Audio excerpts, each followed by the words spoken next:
पाठ 14 पक्षी जगत। कठफोड़वा।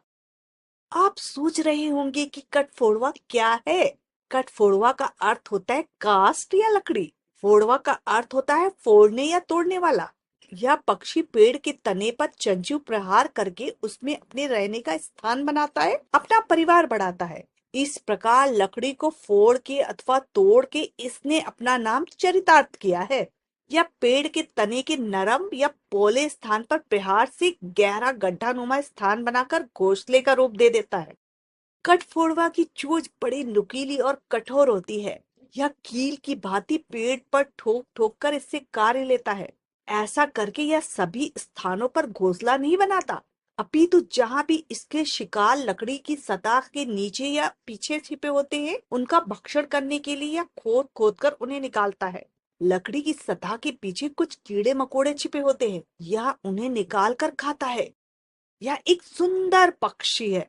यह प्रायः सुनहरे परों पर सफेद बुंदकियों के रंग रूप में देखने को मिलता है। इसके सिर पर लाल कलंगी जैसी बनावट होती है। पेट पर पीले रंग पर काली बुंदकियां होती है। इस प्रकार काले, पीले, लाल तथा सुनहरे रंगों से इसका रंग रूप बड़ा सुंदर बन जाता है। इसकी पूंछ लंबी और सुंदर होती है। अन्य पक्षियों की भांति कठफोड़वा यूं तो किसी भी कीड़े मकोड़े को अपना आहार बना लेता है, परंतु काली बड़ी चींटियां इसकी विशेष पसंद है। कठफोड़वा फल भी बड़े चाव से खाता है। मादा कठफोड़वा प्रायः मार्च अगस्त में अंडे देती है। यह एक बार में 3 अंडे देती है। ये अंडे सफेद, चिकने और चमकदार होते हैं। जब भी किसी पेड़ पर खटखट की ध्वनि सुनाई दे, तुरंत समझ ले कठफोड़वा अपना कार्य कर रहा है।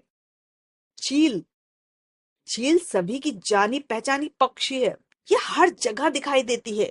ऊंचे स्थान पर बैठकर यह अपने शिकार की खोज करती है। अद्भुत रूप से ऊंचाई पर दिन भर इसे उड़ता पाया जाता है।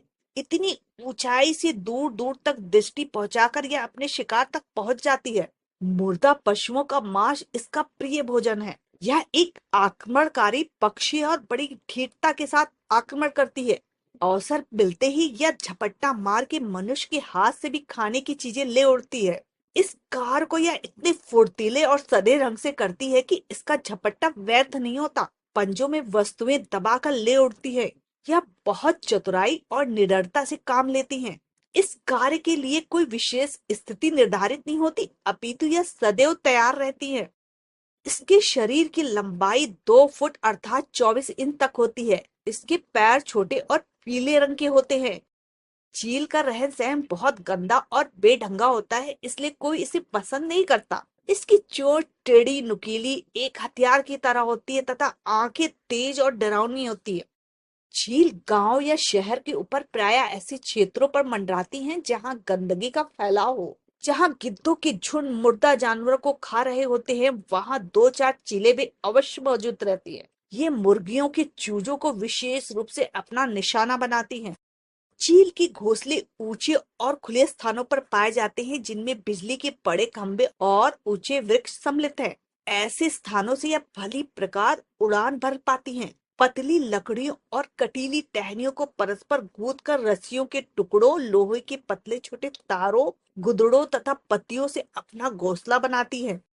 नर और मादा चील की शक्ल, सूरत और रंग रूप एक से होते हैं। दोनों ही मिलजुल कर घोंसला बनाते हैं।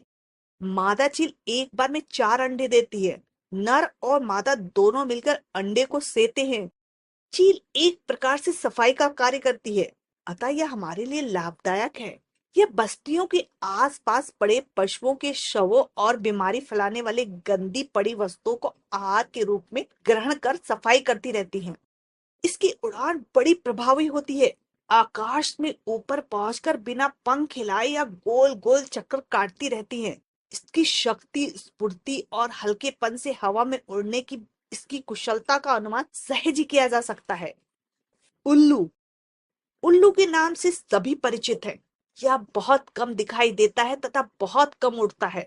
इसका निवास वृक्षों पर अथवा वीराने खंडरों में होता है।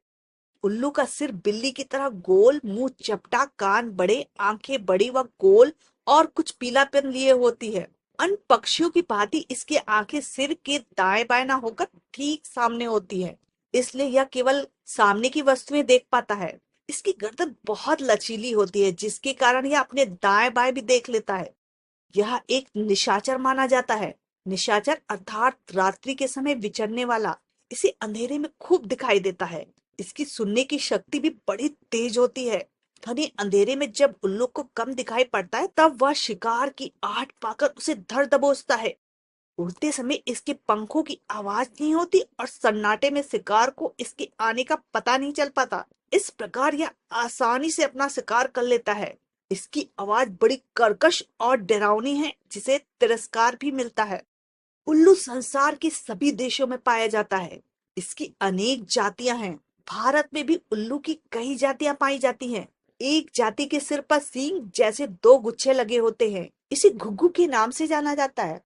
मादा उल्लू जनवरी से अप्रैल तक अंडे देती है, जिनकी संख्या 3 से 5 होती है। अंडों का रंग हल्का गुलाबी सा होता है। उल्लू मनुष्य का शत्रु नहीं, मित्र होता है।